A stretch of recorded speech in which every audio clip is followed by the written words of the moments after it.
ni dereva mkazi wa Mafinga na alikuwa likitokea Iringa kwenda mkoani Dar es Salaam. Limesababisha kifo cha abiria mmoja kwenye eneo la ajali ambaye ni mwanamke ambaye bado hajatambuliwa na majeruhi 5 ambao wamepelekwa hospitali ya rufaa mkoa wa Morogoro. Aidha, abiria wengine waliopata mshtuko na majeraha madogo nao wamepelekwa katika hospitali ya rufaa ya mkoa wa Morogoro kwa matibabu na uchunguzi zaidi. Uchunguzi wa awali kwenye eneo la tukio umebaini kuwa chanzo cha ajali ni uzembe wa dereva wa basi la Rungwe Express kuyapita magari mengine bila kuchukua tahadhari na kusababisha kugongana uso kwa uso na lori lililokuwa na mzigo wa mbao. Dereva huyo ni miongoni mwa majeruhi na kwa sasa yuko chini ya ulinzi akipatiwa matibabu ya mguu, amevunjika mguu wa kulia. Kwa majina naitwa Yusufu Mohamed Mapunda. Ni mtumishi wa Mungu ambaye nilikuja Dar es Salaam kwa ajili ya semina ya Mungu ABC hapo, semina ya uchumi. Nilipomaliza semina nikawa nataka nirudi Songea. Nikawa nimsafiri moja ya basi ile lililopata ajali la Luanga. Tumetoka kule saa 4 badala ya saa 2. Kwa tumetembea mpaka hapo Morogoro stand. Tukapumzika kidogo. Tukaanza tena safari. Tukaenda karibia hapo katikati na nani hapo. Karibia na Mikumi. Tulifika pale, ile dereva alikuwa anaendesha safi tu. Sima mbele kulikuwa kuna traffic kama nani askari wanasimamisha lori moja, lilikuwa lori upande wetu. Sasa huyu dereva wetu alikuwa anaenda ili alikuwa na overtake mwana kwamba alipita ile lori na askari alafu tuende mbele. Sasa wakati ana overtake ndipo lori lingine linatoka huko juu ambalo lipo kwenye site yake, ipo kwa kasi kubwa sana.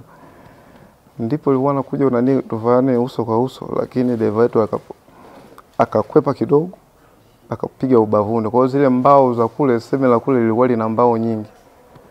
Mbao zile zote zikaruka, zikaingia huko kwetu, zikatoka mwanzo mpaka mwisho wa gari.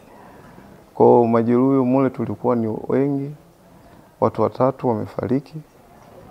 Mmoja alifariki pale, wengine walifariki njiani kutokana na kukosa msaada kwa haraka kutupeleka eneo la tukio kama hapa.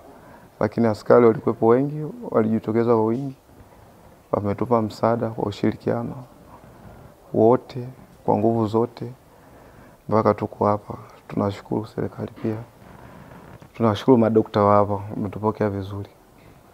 Labda ulipata majeraha katika maeneo gani? Mimi nimepata ajali mkono wa kushoto. Kwenye mkono wa kushoto ndio umepoteza nguvu na kila kitu. Yaani kama hii shoda kama ameshuka fulani. Ila kwingine ni vizuri, kwingine huko ni mshtuko. Unajua ajali lazima iwe ina mshtuko wa ndani. Kwa ni mengine ya kawaida, lakini na mkono na ndani ina maumivu makali yake, najua ni ya mshtuko. Nimepata matibabu, nimehudumiwa vizuri mpaka sasa hivi, na wengine wanaendelea vizuri. Hata dereva pia naye yupo, tulifanikiwa kumtoa, ila mguu mmoja na umepata injury. Maana ile ilikuwa imembana ule mshikano ule, akawa amenasa kwenye mshikano, kwenye kumtoa ule mguu umepata hitilafu. Basi na lingine seti ya sema ile gari walisema wanatoka saa 2. Sasa kama amekaa amechelewa kutoka kama saa 6 hivi usiku.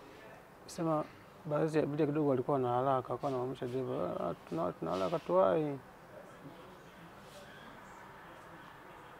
Kufika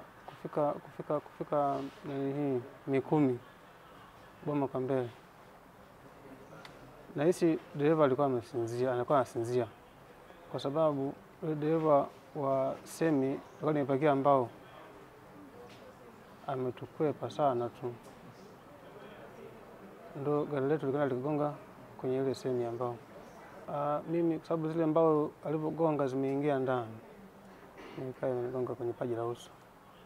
Nashukuru Mungu kwa kutuhudumia vizuri. Naendelea vizuri.